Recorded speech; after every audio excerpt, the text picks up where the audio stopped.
Hi there, and welcome to the Explaining History podcast. And in this episode, I'm going to talk about the retrenchment of rights and working life and freedoms for Black Americans from the 1890s to the eve of the First World War, really actually up to 1915 and the birth of the Second Ku Klux Klan, and how this process comes about and how the gains of the Reconstruction era in the immediate decades after the end of the American Civil War come to be overturned, and why it is between 1895 and 1915 those decades see some of the direst conditions for Black Americans in the history of the United States following the emancipation from slavery.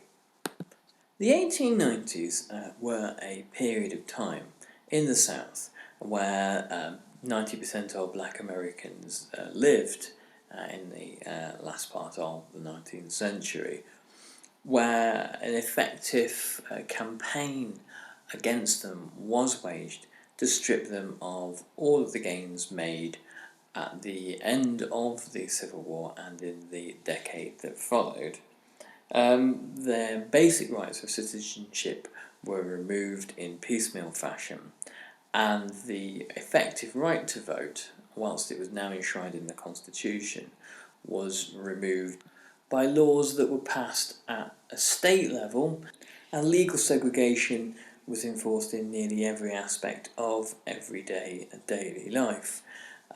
The poor sharecroppers and other agricultural labourers in the South were reduced to the level of kind of feudal peons and serfs, whilst slavery could never be fully reintroduced, and very close equivalent, and economic slavery was brought back into the lives of Black Americans, and this was enforced by paramilitary violence. There are some very interesting parallels between the working and living conditions of Black Americans in the South post-slavery and the lives of Russian peasants post-emancipation from serfdom, which happened in obviously 1861. In both instances, a large free population, rural population, presented an unpalatable threat to the prior landowning class, and they set about to find ways to sabotage this and to reinforce a level of economic and social and political control in the countryside. And we'll find out how that happens in this podcast in America. But by the time Alexander II, the Tsar Emancipator in Russia, had been assassinated in 1881, his son Alexander III, an arch-reactionary, came to the throne and had long planned to help roll back some of the reforms that were instituted, and saw the roots of chaos in Russia emanating from the countryside, and the reintroduction of the introduction of land captains, who were a form of kind of rural police, but really they were simply the former serf-owning landowners, now in the garb of a kind of a rural gendarmerie, who could inflict the kind of punishments, flogging particularly, that the landowners had previously enjoyed, and were now able through other means to simply police the countryside and keep order in the way that they already had done.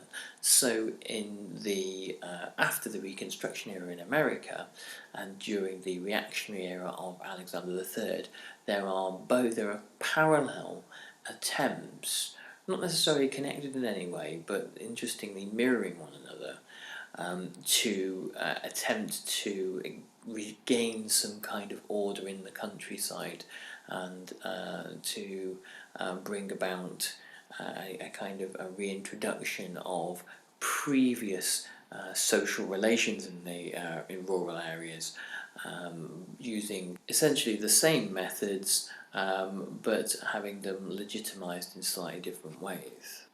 Between the 1890s and the first 2 or 3 decades of the 20th century, life for Black Americans was perhaps at its greatest crisis point since the Civil War.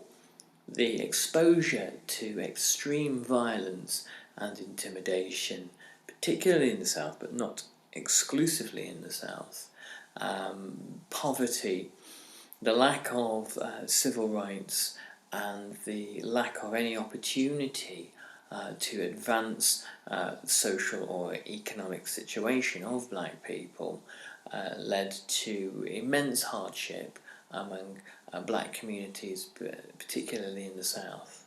There's a tendency in the teaching of this topic area and the teaching of black civil rights to view this period of time as really a kind of a prologue to the teaching of post-war civil rights and Martin Luther King and the struggle for civil rights and the Black Power movement.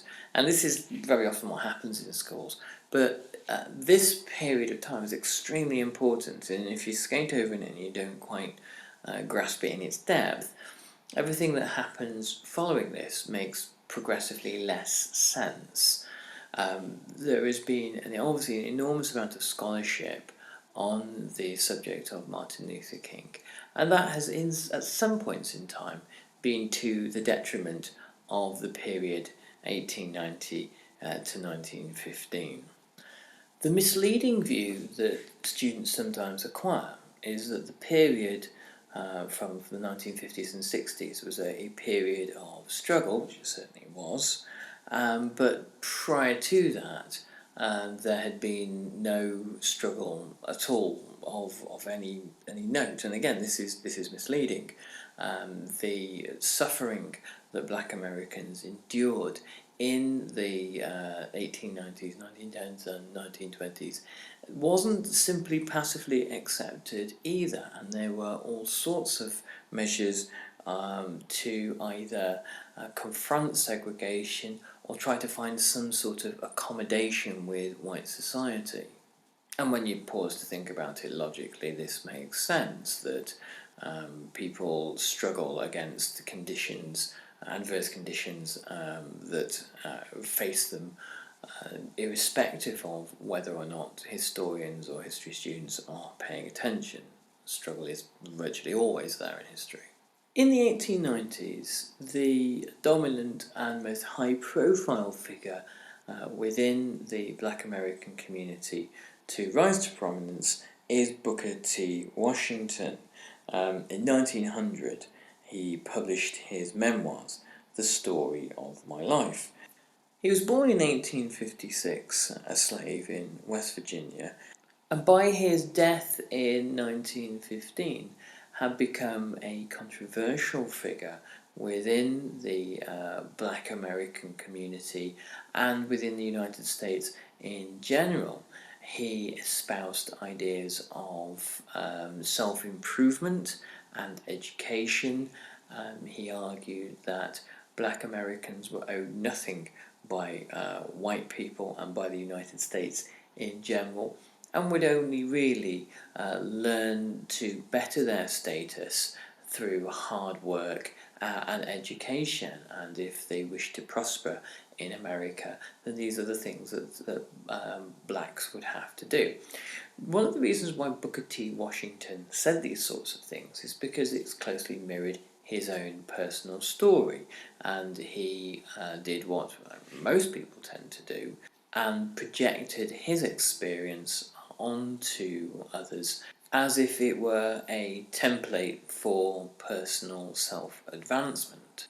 Booker T. Washington had studied at the Hampton Institute, which was a college founded by freedmen after the Civil War, and he was given the job of first principal of a new college, the Tuskegee Normal and Industrial Institute, later just abbreviated to the Tuskegee Institute, which was an all-black university in Alabama, which became dedicated to Booker T. Washington's cause of black education, and black education particularly in agriculture and trades. The institute was built by hand by black students. The bricks were made by black students and the timber was cut by them. Washington was able to raise funds to create hundreds of other small schools, colleges and institutes across the US, and was committed to this process as he believed this was the way in which black Americans would be able to advance themselves in the United States. The year after the publication of The Story of My Life, a new version of Washington's memoirs, Up from Slavery, a slightly more kind of polished version of the book, was published, and this was largely for the benefit of a white audience. The book became an international bestseller, partly because it said many of the things that white audiences wanted to read. That here was a slave that really bore white people no ill will, was willing to adopt many of the dominant ideas within American society, and was willing to, let bygones be bygones, knuckle down and work within a system of pre-existing ideas about success and thrift, hard work and enterprise. And most importantly, it wasn't a former slave discussing the thorny topic of compensation. In fact, Booker T suggested, or stated even, that black people were owed nothing, and would own the only monies and benefit of any wealth really that they would ever command would be that of their own labours, and this was an entirely moral and righteous way for them to go about things. The historian Kevin Verney, in his book The Debate on Black Civil Rights in America, says, Up from Slavery rapidly became an international bestseller, and in the more than 100 years since its initial publication has never been out of print. This success can be attributed to the fact that with Thrasher, he talks about Max Bennett Thrasher, who was the ghostwriter, with Thrasher's insistence, Washington carefully contrived to project an image of himself that was designed to appeal to the conservative racial and social values of his day. If committed to racial uplift, he was crucially non-threatening in tone. Rather than resenting his slave childhood, he was grateful to the institution of slavery for instilling in him Christian values and a Puritan commitment to hard work and self-discipline. As mentioned, Washington believed in an industrial education for black Americans. The benefits that he saw in teaching practical skills like bricklaying and cooking and carpentry, instead of academic topics such as maths, the classics, history and sciences, were an indication of his ambitions for black Americans and where he thought their aspirations should lie, or what the limits of those aspirations should actually be. Booker T. Washington attracted the ire of W.E.B. Du Bois, the foremost African-American intellectual of the 1890s through to the post-war or the interwar era. Du Bois, a Harvard graduate who worked as a public intellectual, historian, journalist and civil rights campaigner, said that the focus on manual skills, on carpentry and trades and that kind of thing would create a service class in America of blacks who were good for little other than, the best they could hope for would be skilled working class roles. And this would mean that there would be their position might be improved a bit, but not very much. Booker T. Washington was therefore, in the eyes of Dubois, and I think this is a legitimate argument to make, colluding against other black Americans and helping to provide white America with a labour pool of skilled workers who would only be able to rise to a certain level, thus keeping the racially segregated economy unthreatened and unchallenged, and thus keeping elite jobs and roles and therefore wealth in white hands. Washington's fame and his celebrity saw him invited to the White House and feted by heads of industry. He was seen essentially as a safe pair of hands, the sort of Negro that white America could do business with, in essence. Du Bois said that the far more urgent task, instead of teaching black Americans the basics of gradual economic advancement, was to give them an education in politics, civil rights, and law, and this would insert them into the heart of the political process where real change occurs. And whilst there's no doubt that Booker T. Washington cared about black people, and there's no question that he sought to actively undermine them, he believed that their advancement existed within certain parameters. It's possible that he viewed this as hard-headed realism and thought that any real attempt at full equality between black and white people would spark more violence and perhaps reignite tensions in the South that could lead to another civil war. But he was certain that it was vitally important not to challenge white supremacy at all. By placing the emphasis for advancement on self-improvement as opposed to solidarity and the development of mass political movements to bring about change, Booker T. Washington effectively undermined civil rights efforts, and the politics of self-advancement obviously places the responsibility for self-improvement on the shoulder of the individual, and the blame for failure on them as well. It depoliticizes the entire concept of inequality between black and white.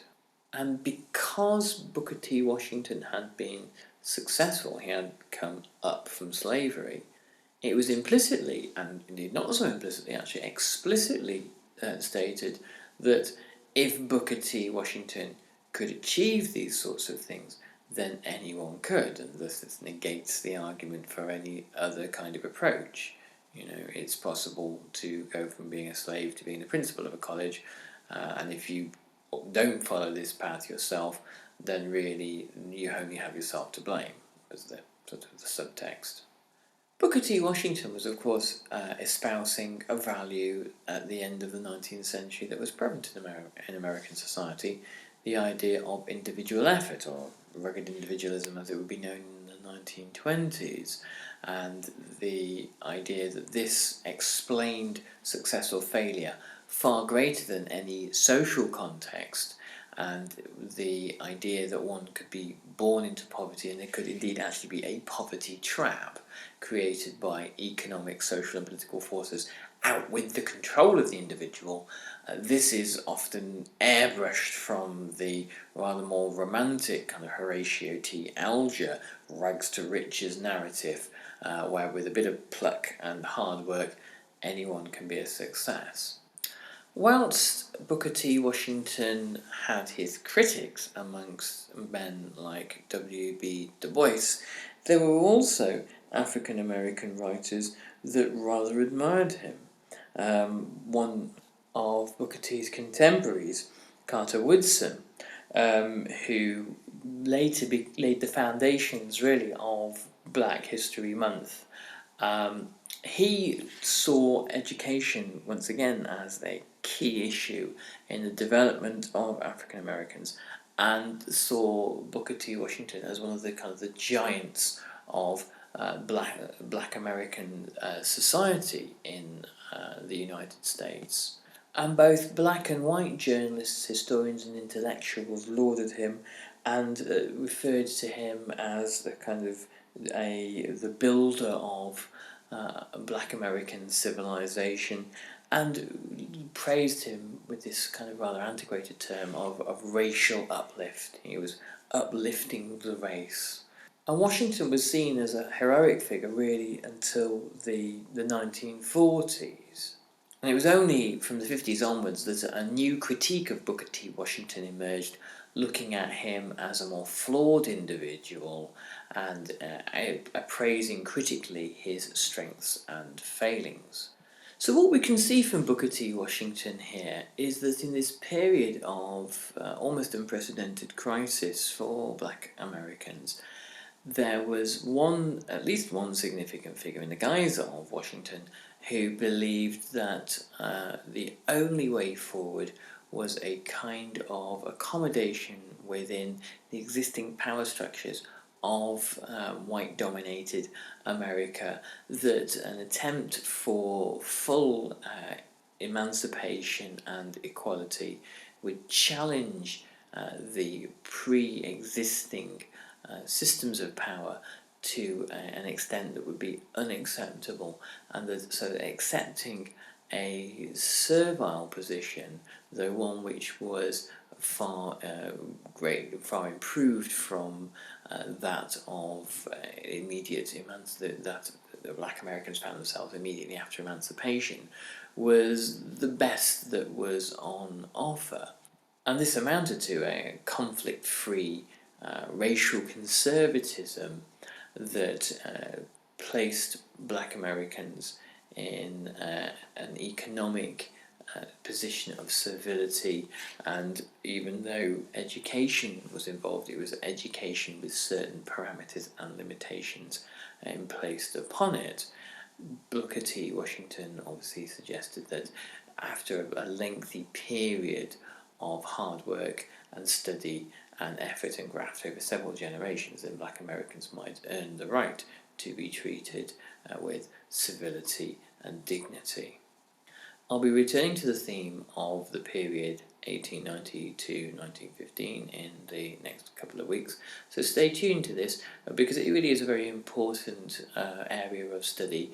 And if you're studying the civil rights era and you want some help or a few pointers about what to read, always drop me a line. It's great to hear from listeners, and I look forward to catching up with you all soon. Thanks very much. All the best. Bye-bye.